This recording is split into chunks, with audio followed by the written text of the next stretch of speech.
it's their like first or second game on a hero, it's kind of like they're not going to be very useful because they're obviously learning the character, which is fine. But if you like actually care about ranking up, then some people are gonna get upset.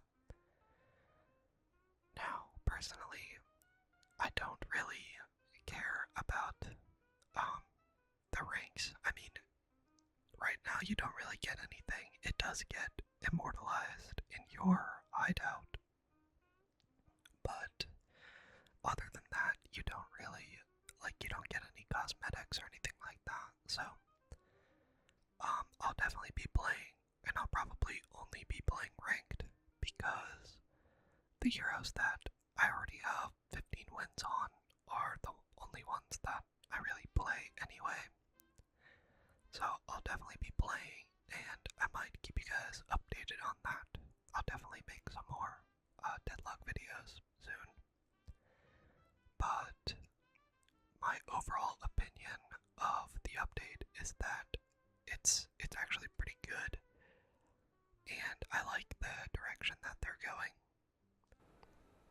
I am super excited to see what other things that Valve expands on in the future, because I mean, I think probably, let's see, the season ends on October 8th or something in October, which kind of leads me to believe that's when the next major update will be. So there's definitely a lot of potential for some new changes when that comes out. I think we are desperately lacking some sort of map update, something to rework the map a little bit.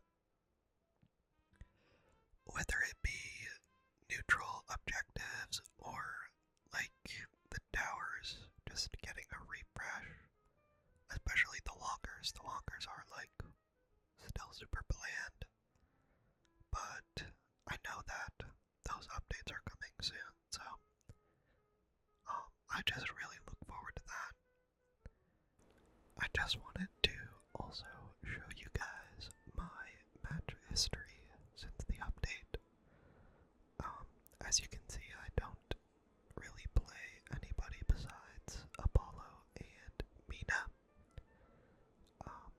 The only other characters that I have selected are Pocket and Graves, but Apollo and Mina are pretty much my two main characters, and you'll see that I went 5 and 3 in my placement games, and I was ascended 2, and I got placed in Emissary 1.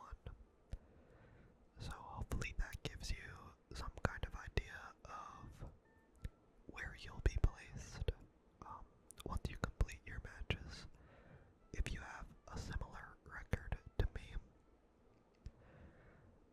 All of my games were like pretty close, except for the last one. We got absolutely crushed in the last game, but the first 7 were all very close and competitive, and I just hope that the rest of the games this season are similar to that, because I really enjoyed them. Let's talk a little bit about the balancing of the game right now, which honestly, I do think it's in a pretty good spot. I still have my gripes with what they did to Apollo and how they keep changing his kit, and they don't really have like a clear identity for him yet. But I'm hoping that they can figure it out soon. But overall, balance-wise, the game seems to be in a pretty good state. The only like major outliers that I see may be Billy. I think Billy is a little strong compared to the rest of the frontliners. Let's see who else. Calico's really good. I think there are definitely strong heroes and weak heroes. Graves especially being pretty weak right now. But for the most part, every hero is playable. If you were concerned about your hero being like super bad and gonna tank your ranking or whatnot, I don't think that's gonna be too much of an issue. If you know how to play your character and know how to like play the role, then you should be fine. At least that's been my experience with people playing all sorts of different characters and getting a bunch of different team comps. I will say they added the ability to switch characters once you launch in the game. You can change your hero using the little change hero thing in the pre-game lobby, which it's a good addition. I still think I would have preferred a real draft system. I actually really like the draft phase in like Smite and Marvel Rivals. I think you can do a lot of strategizing there. The big debate going around right now is between like, would the matchmaker give you a better team than you could draft? And the answer is probably yes. The matchmaker gives you a better team. Just because players are going to choose whatever they want, so you could end up with like 6 gun carries.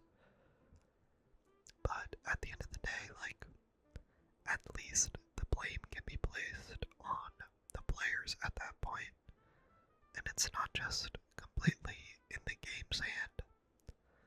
At least that's the argument that is made.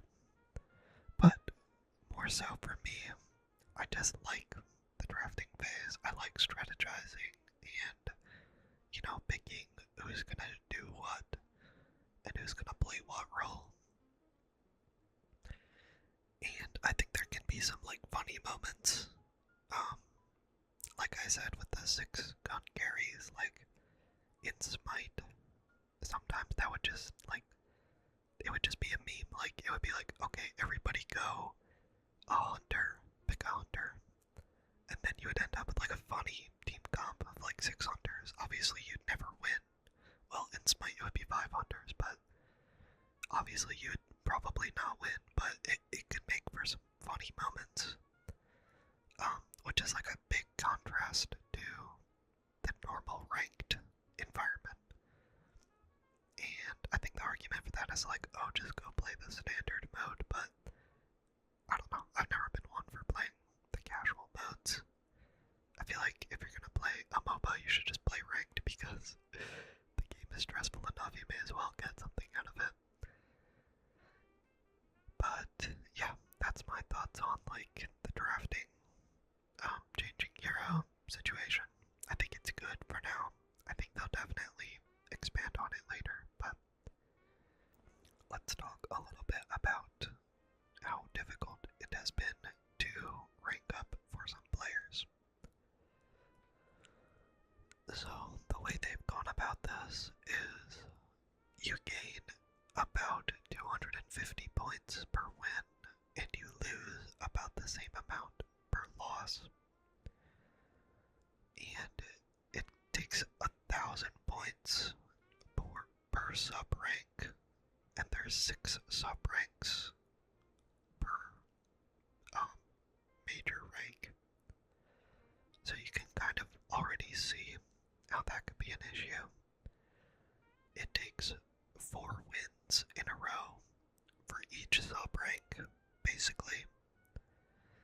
So I believe Deathy is the one who I learned that to go from Oracle 6 to Eternus with a 60% win rate, it would take about about 300 games to climb that high, which is like, that is a lot of games. Like, you really have to be playing every day on the grind to reach that high, which obviously not everybody is going for Eternus, but it really does just make it completely unreachable for people who do not have the time to play that much, which I think kind of takes away from, like, the whole point of playing ranked. Like, in other games, the higher ranks are attainable if you just win a lot. Not necessarily play a lot. Like in Marvel Rivals, I hit Celestial, and I really did not take it that seriously. I didn't even play for that long. It was like season 1 or something. I know it was a lot easier back then. I haven't even really played it since then, but in Smite, like climbing to Masters and Grandmasters, you could get there like playing pretty casually, but there's no way you're like gonna play 300 games in a season with a 60% win rate. Like, that's just absurd. If you're like a semi-casual player, obviously there's gonna be a ton of people that actually do make the climb, but you get what I'm saying.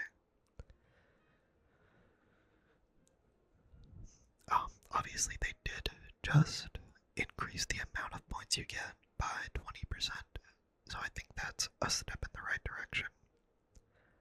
Another thing that they added is loss protection, or like shields from Marvel Rivals, where you have up to 5 losses where your rank is protected. You will not derank until you lose a 6th game from each major sub-rank. So like, I think it's Oracle down to Emissary, you'd have to lose 5 games to fully derank.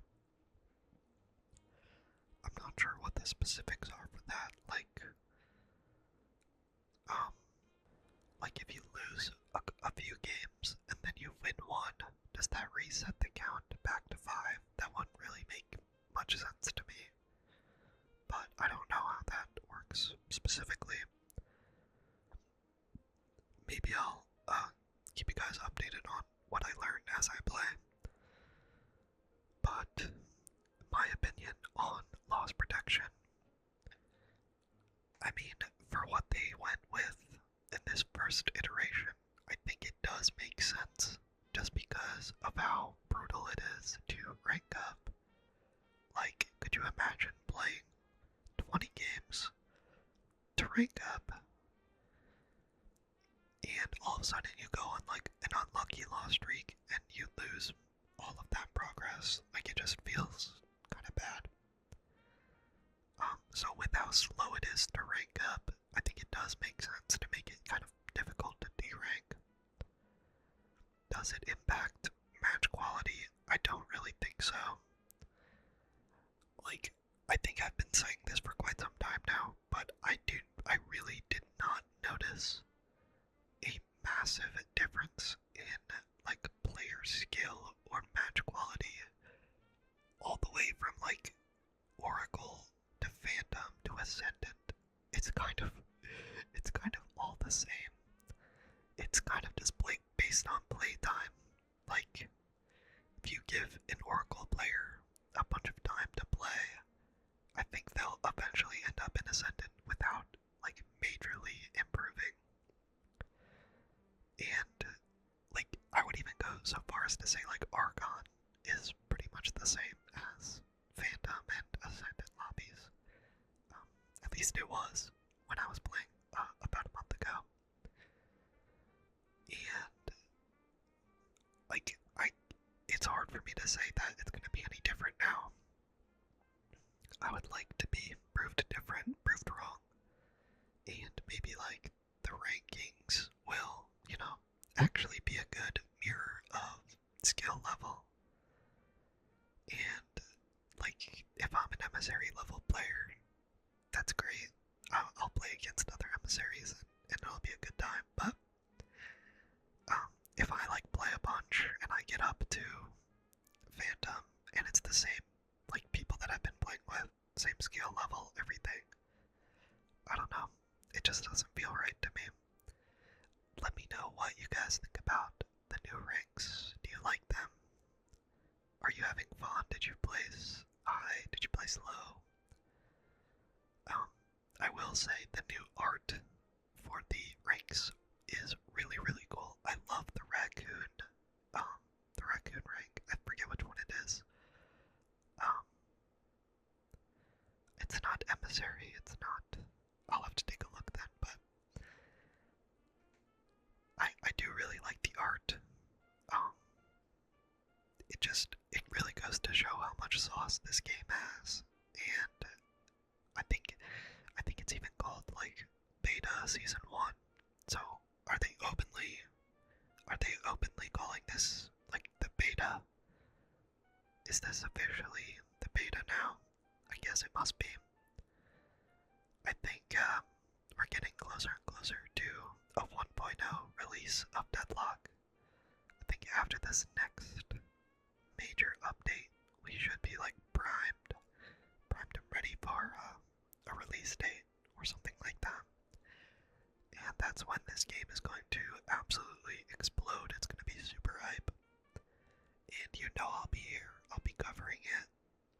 Just keeping you guys updated on my experience. I hope that I give you guys like a cool, different perspective on the game as just like a casual, pretty much player. I'm just kind of talking about, you know, how I enjoy the game, the balance, stuff like that. And time to time I'll give you my opinion. Let me know what you guys think. And thank you so much for watching. I do hope this was a relaxing video. And I hope to see you in the next one.